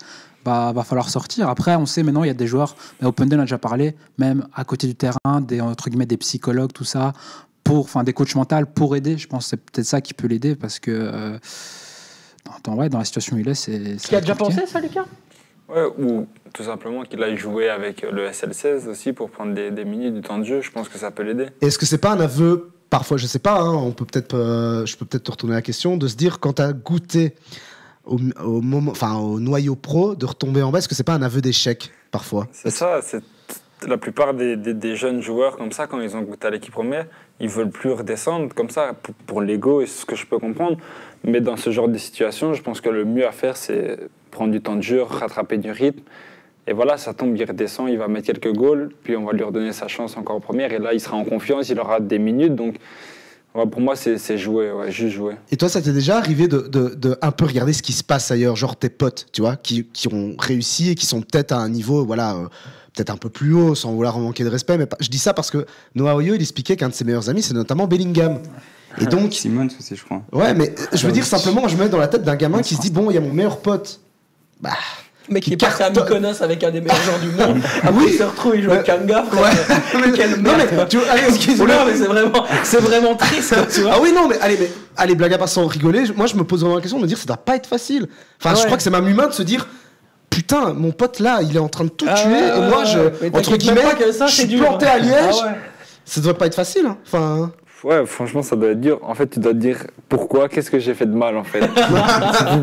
Donc, soit c'est des choix, soit c'est plein de choses, mais savoir que tes potes, ils ont, entre guillemets, réussi et que toi, tu es encore là avec un peu de difficulté, c'est toujours un peu dur. Pas évident, mais en tout cas, on verra si le Noah Oyo aura encore du temps de jeu du côté du Standard et de Karl Hufken, en sachant qu'effectivement, on l'a dit, que le Standard n'a pas un noyau non plus très très large. Et que la Coupe de Belgique pourrait se terminer très vite parce que le prochain match, c'est RSC Anderlecht Standard. Alors oui, vite fait un petit avis là-dessus, parce que c'est vrai que c'est tombé, ici à l'heure où on enregistre. Un petit avis vite fait sur ce match. Comment vous le voyez? Bon, il y a eu ce classico, complètement dingue en championnat. Est-ce qu'on peut revivre un match pareil? C'est Anderlecht. C'est Anderlecht, en plus c'est proche de l'autre classico aussi, vu que c'est début décembre. Voilà, c'est dans la même Mais vous semaine, attendez un match... Comment? Compliqué, fermé, ouvert Jules? Je pense que ça dépendra du premier. En fait, je sais pas lequel tombe en premier, si c'est d'abord celui de championnat ou d'abord celui de coupe, mais je pense que le premier match aura quand même un gros impact sur le deuxième. Dans quel sens tu veux dire ça? Je sais pas si par exemple le premier match, parce que moi je pense quand même que Anderlecht est largement favori et que si ça tourne sur un score, justement le deuxième match, par exemple si en championnat il y a un score, en coupe le Standard pour avoir ce côté. Ouais, il veut dire que ça peut avoir un impact sur le prochain match. Il faut se venger. Et en plus, c'est la coupe. C'est le chemin le plus court pour l'Europe. L'Europe, c'est dur pour le Standard via le championnat, je pense. Ça sera dur. Donc la coupe, ça, c'est le plus important pour eux. Là, je trouve c'est super intéressant ce que tu dis. Pour moi, c'est ça la vraie priorité du Standard. La vraie priorité du Standard, pour moi, ça doit être de gagner la Coupe de Belgique pour aller le plus rapidement possible en Europe. Parce que même économiquement, pour eux, ça va les sauver, quoi, tu vois. Ça va vraiment leur permettre de passer le saut de qualité nécessaire et continuer la progression des dirigeants du Standard, comme Fergal Harkin, etc., dont ils ont besoin. Parce que si le Standard continue à enchaîner des saisons sans Europe, on va se retrouver sur des schémas qui sont quasiment les mêmes chaque année. années, des joueurs en prêt qui arrivent, et au final, la pérennité du club, elle est un peu en question là-dessus, tu vois. Lucas, comment tu vois ce match de coupe? Pour le fun, hein. Pas obligé de dire de prono, ou même si t'es chaud, tu nous dis. Moi, à Anderlecht, je pense qu'Anderlecht est quand même beaucoup favori. Parce que comme on parlait tantôt, les supporters au Standard, ça joue énormément pour moi. Et quand ça accélère à Anderlecht, je me rappelle du match face à OHL, quand ça passe le niveau techniquement là, entre Léonie, Stroken, Hazard. Bah oui, moi je suis resté calé sur un Torgan Hazard en ça méforme va vite. qui voilà ça faisait mal, hein. Ça faisait quand même mal, hein. Mais bon on verra de toute façon comment ça se passera. On enchaîne avec le dernier sujet de ce soir, messieurs. Pourquoi? Parce qu'on en avait encore deux. Bon, l'heure avance, on est quand même fort à la bourre, autant le dire, mais ne t'inquiète pas parce que je vais quand même le mentionner parce que sa question était très intéressante sur les réseaux sociaux. On leur avait demandé de nous poser des questions et notamment, j'espère que je prononce bien, V. Eders nous avait posé une très bonne question. On la garde en chaud, cette question pour la prochaine émission. Les playoffs ont-ils fait évoluer le foot belge? Donc ça, vous aurez le temps de réfléchir, messieurs, par rapport à ça, parce que c'est vraiment un sujet intéressant. Ouais. Depuis quelques années, c'est vrai qu'on peut peut-être se dire est-ce qu'il y a une progression ou pas. On y reviendra dans une prochaine émission du Noyau Dur, mais tout de suite, on passe au dernier sujet qui est quand même assez sympa, c'est le Ballon d'Or. Le Ballon d'Or, messieurs, alors êtes-vous d'accord avec ce classement du Ballon d'Or? On va pas essayer de s'effriter. Moi, en tout cas, je vais essayer de pas me faire mal avec la communauté belge fan de Kevin De Bruyne. Est-ce que vous êtes d'accord avec ce classement? Alors, vite pour contextualiser, peut-être donner la parole à Lucas d'abord. Donc, on va redire simplement le top 5. Donc, on commence le champion, enfin le vainqueur Messi, suivi de Haaland, Mbappé, De Bruyne, Rodri. Est-ce que ce top 5-là, Lucas, te semble OK ou s'il y a un changement, lequel? Pour moi, Il a quelque chose. Est-ce que le rouquin... bon, moi je préfère Ronaldo que Messi, mais voilà, je pense que je sais pas si Messi le mérite vraiment. Oui, il le mérite parce que voilà tout ce qu'il a fait, ok, encore une fois, mais je pense que Alan aurait pu le remporter pour moi. D'accord avec la réflexion de Lucas. C'est vrai qu'au final, on peut se poser la question. Que dois-tu le faire de plus? C'est Moi, ça, je me pose une question, c'est quand même en tant que buteur, Marqué en finale, en tant que buteur. Ah, parce qu'en plus, toi, tu vis le truc du buteur. Parce que Messi, il peut décisif, il peut marquer des goals, il peut jouer dans le jeu, mais en tant que buteur, ton seul rôle, c'est de marquer des buts. Donc, tous les goals qu'il a marqués. Je pense que Patrick aussi a une explication où là où je suis plutôt d'accord, c'est qu'au final, on parle d'un mec qui a été décisif dans la plus grande compétition de cette année. Le problème d'Haaland, c'est c'est pas sa faute. Il a pas la Coupe du Monde, il n'a pas participé, mais moi... C'est pas sa faute, il est norvégien. Ouais. Quoique, j'espère qu'un jour, la Norvège a le potentiel quand même peut-être pour Ils ont les joueurs, mais bon... Ils iront pas encore, enfin même l'Euro ça va être compliqué encore. C'est mort. Mais pour moi en fait le problème, donc la Coupe du Monde, mais c'est pas sa faute, et le gros problème c'est à 3 matchs qu'il fallait pas rater, demi-allée de Ligue des Champions, demi-retour, finale, il se foire. Et on en revient on pourra parler pour la touche belge de Kevin De Bruyne, je pense que c'est ça aussi, au-delà de la prestation de l'équipe nationale, ça rentre en compte, mais là c'est triste parce qu'en fait la blessure ne fait pas beaucoup, donner le Ballon d'Or à Kevin De Bruyne, évidemment ça s'explique, ne pas le mettre dans le top 3, franchement, c'est limite. Quand on voit la saison de Kylian Mbappé, ok, d'accord, mais tu juges quoi? Tu juges une finale, Patrick? Est-ce qu'on juge une finale? Ou est-ce qu'on donne une 3e place au Ballon d'Or pour une finale? Messi, il a pris le Ballon d'Or, pourquoi? Non, Messi, il a porté l'Argentine du début du tournoi jusqu'à la fin. Mais Patrick, je pense que personnellement, moi je rejoins Patrick dans le sens où, et on en a discuté en off, je crois qu'en fait, Mbappé, il a mis des enroulés contre la Pologne. Mais écoute, c'est intéressant parce qu'il disait... Messi a gagné le Ballon d'Or pour la Coupe du Monde, parce qu'il a eu la Coupe du Monde. Pourquoi? Parce que je crois qu'on a du mal à l'accepter qu'en Europe, c'est un avis, hein, mais qu'en Europe, les gens qui ne viennent pas d'Europe peut-être n'ont pas le même avis que nous sur ce que représentent ces Coupes d'Europe, que sont la Ligue des Champions. Mais tu penses que Manchester City s'est pas regardé en Inde? Tu penses que Manchester City s'est pas regardé en Soudan? Écoute-moi 2 secondes dans l'argumentation. Je veux dire que par exemple pour un Sud-Américain ou même un Africain, peut-être que, je dis peut-être, hein, la Ligue des Champions ne vaut peut-être pas autant que par exemple la Copa Libertadores, tu vois, que c'est une compétition d'Européens et que pour un Américain ou un Sud-Américain ou même un Asiatique, ça ne représente peut-être rien, que la Coupe du Monde, c'est mondial, quoi. C'est aux yeux de tout le monde, donc peut-être que c'est ça qui a fait la différence. Les plus grands droits télé qui sont vendus plus cher, c'est la Ligue des Champions, c'est pas la Copa Libertadores. Ah oui, le niveau intrinsèque international le plus haut possible en club, c'est la Ligue des Champions. Quand tu arrives en Ligue des Champions, tu ne fais pas mieux. Il n'y a pas au-dessus que la Ligue des Champions. Qui était le plus important, par exemple, au PSG entre Messi et Mbappé la saison dernière? Pardon? Qui était le plus important entre Messi et Mbappé au PSG la saison passée? Messi et Mbappé. Mbappé. Je pense que le plus important, pour moi, c'était Messi. T'as regardé le Classico Marseille-Paris sans Mbappé? Non, mais c'est pas la même chose. Si, on a vu que l'impact du joueur dans l'équipe, quand Mbappé revient, il est plus important que Messi. Bon, je vois qu'il y a deux avis contraires, donc on va laisser comme ça, les internautes pourront juger aussi. Hein. Vous avez chacun 1 minute pour convaincre. Donc, pourquoi, si je ne me trompe pas, toi, tu te demandes pourquoi Messi a eu le ballon d'or quelque part, et toi, tu dis, mais c'est logique. Non, c'est pas ça. Non, c'est pas Mbappé. Moi, je pense que Mbappé ne devait pas être devant Kevin De Bruyne, mais je suis d'accord sur le choix de Messi. Que Mbappé devait être devant Kevin. Ok, ben alors du coup, tu as 1 minute pour nous dire pourquoi, et les internautes pourront juger pourquoi De Bruyne devrait quand même être devant Mbappé. Parce que, je veux dire, au niveau ne serait-ce que même d'efficacité de ce qu'a proposé Kevin De Bruyne en termes d'importance pour la plus grande équipe du monde, il est le dépositaire du jeu et il crée toutes les différences. Il est l'homme de la passe, il est l'homme qui permet aussi à Haaland d'aller faire ces passes-là. Je veux dire, à un moment donné, si t'as pas la poudre pour faire péter la bombe, il n'y a pas de bombe en fait. Donc lui, c'est la poudre, c'est lui qui crée tout, c'est la liberté. Attention avec ces comparaisons. Non mais tu vois ce que je veux dire, c'est lui qui est la matière première de Manchester City. C'est grâce à ça qu'il arrive à nourrir Haaland, qui met 46 buts sur la saison. Sinon tu n'as pas en fait d'Erling Haaland. C'est ça que je vais t'expliquer. Ok, pourquoi toi c'est le contraire. Alors la saison, donc on juge la saison, il y a la Coupe du Monde, la Ligue des Champions, le championnat. Coupe du Monde de Kevin De Bruyne, je préfère pas en parler, c'était gênant. Ouais. Tout, que ce soit sur le terrain, en dehors, ce qu'il a dégagé, c'était gênant. Ligue des Champions, très bonne Ligue des Champions. Mais en fait, à partir du moment la finale, où on dit que la Coupe du Monde a un impact, il se blesse, on voit Malik, 2006. Mais attends, j'ai juste dit, Rick Divion, j'ai dit à part la finale, j'ai rien dit d'autre. Parce qu'à part la finale, c'est 3 petits points parce que son niveau était pas bon. Ah non, il a fait une très bonne Ligue des Champions. Je dis à part la finale où il n'était pas. Attention, faut pas jouer avec les mots ici. Il faut se rendre compte à quel point les compétitions internationales, elles ont un poids. 2006, Cannavaro, 2014. Non, 2014, il n'y a pas eu. 2018, Luka Modric, c'est parce qu'il y a la Coupe du Monde qu'il apprend à Ronaldo. Parce que sur la saison en club, Ronaldo est devant.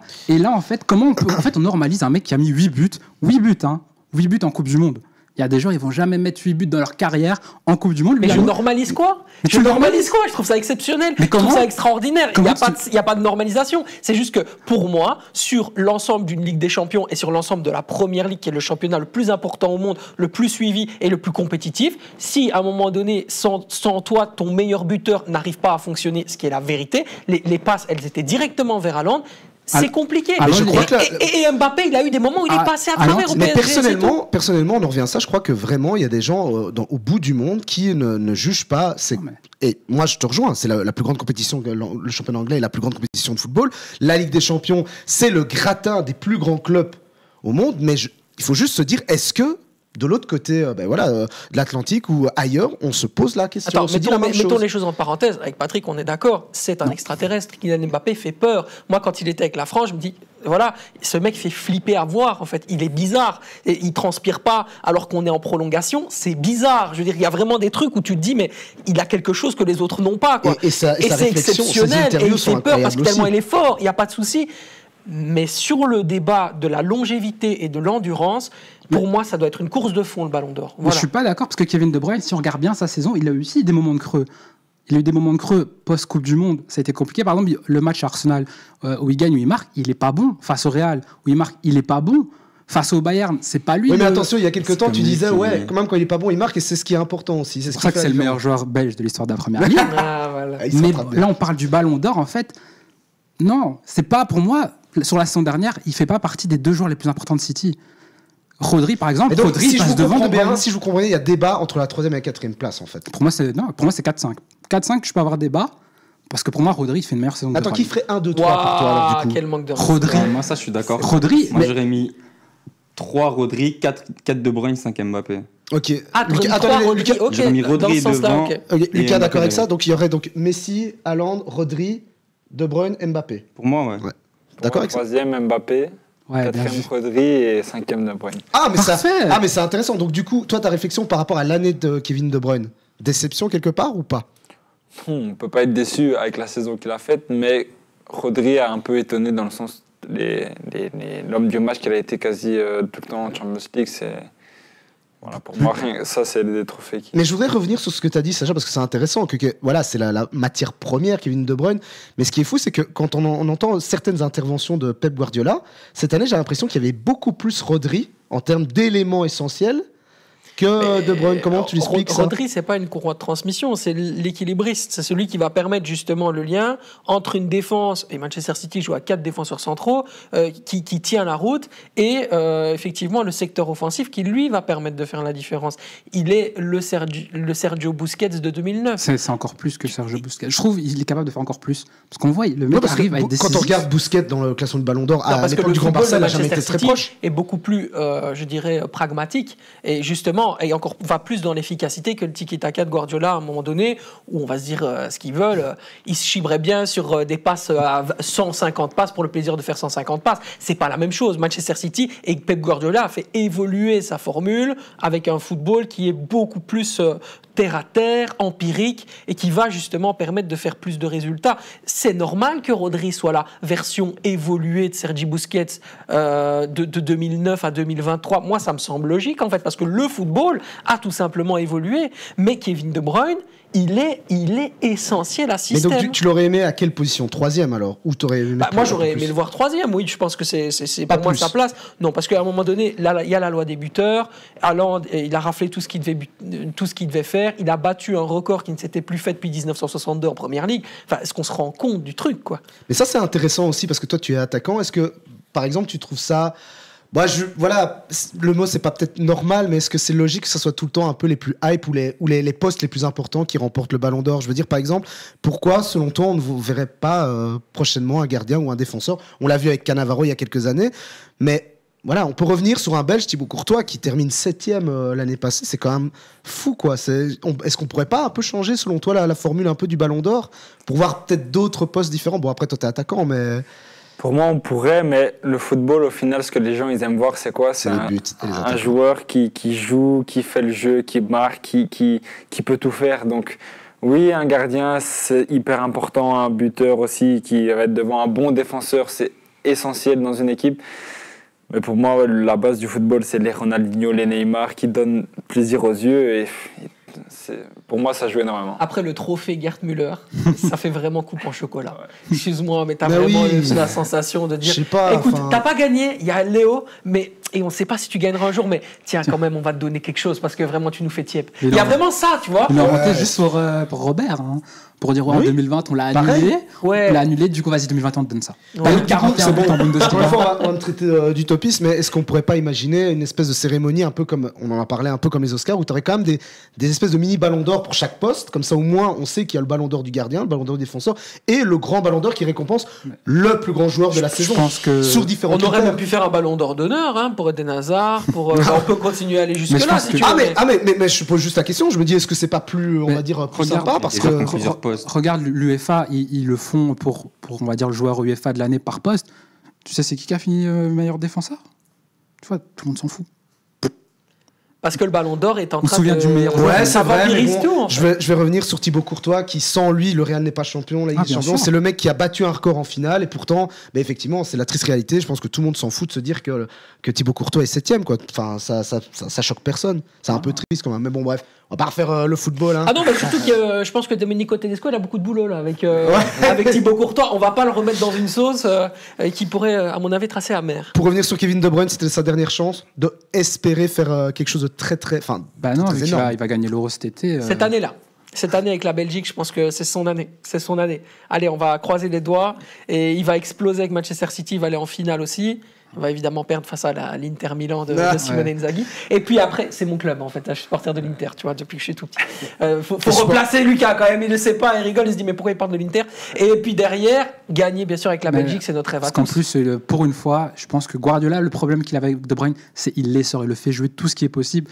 Là, pour une fois, il va arriver avec une compète internationale sans être vidé. Mais ça vous inquiète pas? Parce par exemple, il est venu récemment en Belgique et il a dit j'ai pas de date de retour. Ça vous inquiète pas, ça, de se dire, en fait, le mec... Kevin De Bruyne, il s'en bat les... Ouais, ça, on l'a bien compris, mais voilà, c'est sa mentalité, tu te dis pas, à quel moment il va pouvoir revenir? Parce que tu sais bien que même en revenant, il faut se remettre dans le rythme, il y a la compétition qui va arriver. Est-ce que ça t'inquiète pas? Que lui se dit, de toute façon, je sais pas, en fait. De toute façon, il sait qu'il va revenir à un moment donné ou l'autre, et il sait qu'il n'est pas dans la situation d'urgence. Les compétitions se gagnent entre mars, avril...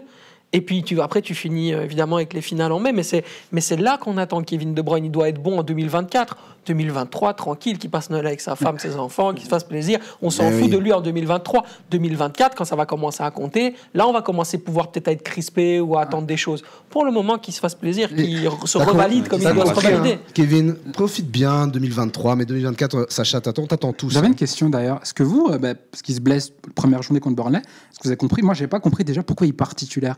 En pré-saison, il ne joue pas. Et là, premier match de la saison, Guardiola le met titulaire. Moi, je n'avais pas compris. Et en gros, la blessure, elle devait arriver, parce qu'ils ont tout fait pour qu'il se reblesse. En plus, je crois que ce qu'il disait à demi-mot quand il a été interviewé, qu'il disait, bon, j'ai fait un reset, il était temps, c'était le bon moment. Et puis s'il y en a bien un, alors il y a Virgil van Dijk à côté, mais il y en a un qui s'est plaint l'année dernière du nombre de matchs trop importants, etc. C'est bien Kevin De Bruyne, quoi. À chaque fois qu'on lui tendait un micro, il était là à dire ouais, non mais il y a trop de matchs, nous les joueurs on est fatigués, on n'est pas assez respectés, machin, bazar. Et finalement c'est tombé sur lui, quoi. La blessure, c'était trop. Point. Mais Courtois aussi. Mais donc, pour revenir juste sur le Ballon d'Or, parce que je voulais entendre ton avis, Jules, donc toi aussi, tu penses qu'il y a encore une possibilité de voir un Belge comme Kevin De Bruyne, peut-être non? Je pense pas. Je pense que le prochain qui a peut-être une chance, ce serait Duranville. Si vraiment il se remet... Mais lui, il l'a peut-être connu avec les futurs. Je pense que c'est un niveau... Lucas, tu fais bien de dire ça parce qu'il y avait une autre question. Il y avait une autre question sur les réseaux sociaux qui... Je ne sais plus qui était la personne, mais qui avait demandé est-ce qu'on pourrait voir un jour Doku Ballon d'Or. Je me suis dit, est-ce qu'on pourrait poser déjà la question maintenant? Je crois que c'est un peu trop tôt, mais bon. Il a peut-être des qualités, Lucas. Toi, tu... Oui, il a des qualités. Comme il dit, Duranville en a peut-être plus. Mais ça, on ne sait pas parce qu'on ne peut pas comparer les deux maintenant. Parce que Doku qui est maintenant à City, c'est fou. Mais Ballon d'Or, pourquoi pas? Après, je pense que moi, je le connais bien. Personnellement, il a des qualités, il faut le dire. Mais il a toujours un peu manqué le fait d'être décisif. Donc maintenant qu'il a Haaland, on le voit peut-être un peu moins. Mais s'il arrive à être décisif, je pense que là, il y a moyen de... C'est ça, le problème, il est à City. Et à City, tu as Haaland et tu as d'autres joueurs. Du coup, un peu comme Iniesta et Xavi, ils étaient très forts, mais il y avait Messi devant. Je crois qu'on l'avait dit la dernière fois, laissons-lui le temps. Mais là, maintenant, c'est très ouvert, je trouve. On va effectivement avoir deux joueurs qui vont se battre pour ce Ballon d'Or avec Haaland et Mbappé. Mais après, derrière, tu as quand même le mec que tu portes derrière ton dos, donc Vinicius Junior, qui pour moi va jouer sa carte. Bellingham. Très important. Jamal Musiala. Tu as quand même des mecs qui ont un certain niveau et il va y avoir une certaine homogénéité des top talents où celui qui ira chercher le trophée collectif aura de toute façon la main sur le trophée individuel, quoi. Mais que dire de plus pour terminer cette émission en beauté par rapport à ce débat du Ballon d'Or? Qu'est-ce qu'il y a, les gars? Si, moi je sais comment. On a la séquence ou pas? Là, on va terminer avec ça. On va mais je voulais la placer en disant c'est la fin. Mais non, c'est pas encore la fin de l'émission parce qu'on va regarder une petite vidéo, Lucas. Voilà, on va la balancer, on va rien dire, on va la balancer puis on en discute juste après. Lucas, une touche. Fini, mais oui.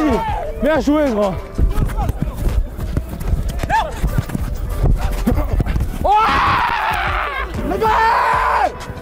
Oh, calme.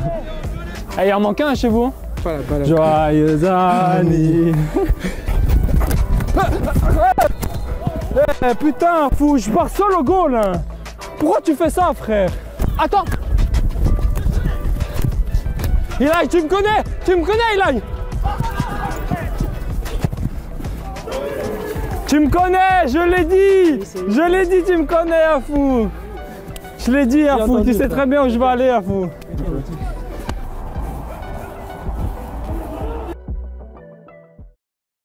Donc Jules, tu avais quelque chose à dire. Moi, je vais juste faire une parenthèse. Je trouve que ce genre de séquence, ça devrait être beaucoup plus montré. Parce que moi, je me souviens qu'on avait tenté, et ça, je fais un appel au club belge de s'ouvrir un peu plus. Les gars, on est dans l'ère de la vidéo. Les gens aiment voir ça, et c'est chouette d'entendre ça. De voir comment un joueur vit le truc. Mais je crois que ça va être compliqué encore, hein, de mettre des micros. Bon là, Anderlecht, welcome, bien joué. Mais ouais, c'est sûr que Anderlecht, niveau médias, etc., ils sont vraiment au-dessus, franchement. Mais après, c'était un match amical. Là, c'était pas un match de compétition. C'était justement pour tester ça. Mais je trouve que c'est vraiment cool. Mais c'était intéressant parce que on en revient à ça. C'est ce qu'on disait tout à l'heure. Moi, c'est comme ça, en voyant cette vidéo, que je me suis dit, ce mec est un leader. De la manière dont il parle, comment il motive, comment il prend le football comme du plaisir. Ouais, le moment où il dit ouais, calme, grand. C'est drôle, quoi. T'avais une question, toi, Jules? Ouais. Je demandais si c'était De Bruyne qui te connaissait comme il te connaît. Tu mettrais combien de buts dans une saison? Je pourrais en mettre beaucoup. Hein. Franchement, ça dépend de la saison, si c'est ici en Jupiler ou en Première Ligue, hein, franchement. Non, ici. Le top, je dirais 25, 30, c'est incroyable. Hein. Honnêtement, tu t'attendais que cette séquence fasse autant le tour, parce que là, on a carrément dépassé tout ce qui était dépassable. Là. Sur TikTok, je crois que c'est devenu carrément un mème et tout. Les gens utilisent en fait la phrase que tu as utilisée pour des phrases qui n'ont rien à voir et des contextes qui n'ont rien à voir. Tu t'attendais à ce que ça pète comme ça ? Bah, non, mais en fait, avec justement le Ilaï Camara, ça faisait 2-3 semaines en fait. Je marquais toujours et c'était toujours lui qui me faisait la passe décisive, mais les mêmes goals en fait. Il débordait sur la droite, il allait jusqu'à la ligne, je me redécalais en retrait, il la mettait en retrait et je marquais. J'ai mis 2-3 goals comme ça. Et donc là, je sais que j'ai le micro. Et donc je lui dis, avant le match, on en parlait et je lui dis, voilà, écoute, si tu arrives sur la ligne, tu sais très bien où je vais aller. Et il arrive sur la ligne, donc si tu me connais, il me la met. Et c'est aussi ça quand tu joues avec des joueurs où tu t'entends bien, qu'il y a un feeling, tu sais exactement. Donc, Et Lucas, pardon, parce que tout à l'heure tu disais que tu réfléchissais beaucoup. Bah là, quand on voit ça, il y a zéro réflexion. Enfin, même, tu réfléchis pas, tu y vas. Ça, c'est ce qui fait aussi la marque de très bons buteurs. C'est vas-y, tu shots et tu sais que ça va aller dedans. Là, c'est la répétition. Là. C'est ça. C'est la répétition des efforts. Ouais. C'est trop facile. Quand c'est mis comme ça. Mais non, mais on sait que tu dois faire le petit pas de recul. Derrière la passe, elle arrive en retrait. Mais après, toi, tu as aussi le côté finition qui est assez dingue parce que tu sais qu'elle va arriver tout de suite. Boum, le petit ballon lobé, hop, c'est dedans. Quoi. C'est fort. C'est ce qu'on devrait faire. On devrait faire une séquence noyau dur. On reproduit cette action avec Sacha et Patrick. Sacha court. Tu me connais à fou, tu me connais. Et Patrick, on verra si ça va dans le goal, si ça va pas à la troisième poteau. Mais bon, bref. Dans tous les cas, ça sera filmé, les gars. Avec plaisir. Pas de problème. Je suis chaud. Bon, Lucas, pour terminer, qu'est-ce qu'on peut te souhaiter alors du coup là maintenant avec ce championnat, tes prestations D'abord essayer que mon club actuellement aille mieux, qu'on essaie de remonter au classement. Et une fois qu'on sera remonté, essayer que continuer à jouer et mettre des goals. C'est magnifique, merci beaucoup. En tout cas, c'est tout le mal qu'on te souhaite. Et en tout cas, encore félicitations pour ta première année, même si pour l'instant, tu l'as dit, ça peut paraître un peu compliqué, mais ça fait partie aussi de l'histoire qui s'écrit pour toi. Donc, encore félicitations. Et tu reviens quand tu veux dans le noyau dur, avec grand plaisir. Sacha continuera à ennuyer un peu papa et maman pour te faire venir à Liège. Bon, aujourd'hui, ça va. Il fait quand même dégueulasse, mais il est venu et c'est un vrai plaisir. Merci beaucoup, Lucas, d'être venu aujourd'hui. Merci à vous, c'était sympa. Bon, Sacha, on se retrouve dans 2 semaines. Allez, dans 2 semaines, encore des nouvelles aventures et des nouveaux sujets. Un grand merci d'avoir été là. À fou. Merci à vous. Merci à vous, Patrick. Merci à vous. Et merci, Jules. Merci à vous deux d'avoir donné votre avis comme d'habitude. Et on se revoit très vite aussi. Merci à vous de nous avoir suivis. Et d'ailleurs, n'hésitez pas à regarder sur notre compte, sur nos réseaux sociaux, parce qu'on a un concours. Eh oui, vous pensez que j'avais oublié, mais non. On a un beau concours, un beau cadeau à vous proposer. 2 fois 2 places à gagner pour aller voir nos Diables Rouges. Il y aura donc 2 fois 2 places pour Belgique-Serbie le 15 novembre. Il y aura 2 fois 2 places pour Belgique-Azerbaïdjan le 18 novembre, si je ne me trompe pas. Et donc, pour ça, c'est très simple. Vous allez voir, il y a un petit lien qui va s'afficher là. Vous allez cliquer, vous allez aller sur ce lien, vous allez cliquer, vous allez tomber sur un site qui va vous permettre de partager le noyau dur sur les différents réseaux. Et en fait, c'est très simple, c'est plus vous partagez sur différents réseaux, plus vous avez des points. Et ça sera ceux et celles qui auront le plus de points qui pourront remporter ces belles places. Et profitez-en parce que c'est, avant la fin d'année, allez voir les Belges jouer, surtout fêter avec eux leur qualification. C'est quand même pas mal, hein, Sacha ? C'est une très très bonne idée. Foncez. Voilà, foncez à fou. À la semaine prochaine, non pas à la semaine prochaine, à dans 2 semaines pour à nouveau une belle émission du noyau dur. Et on donnera les gagnants le 10 novembre. Ceux qui remporteront ces places pourront donc savoir comment ils pourront gagner, comment ils auront gagné ces places sur nos réseaux sociaux. Je vous dis donc à 2 semaines, parce que là je suis fatigué, il faut que j'arrête de parler. Et on se retrouve très bientôt pour une nouvelle émission consacrée au football belge. Ciao. Ciao.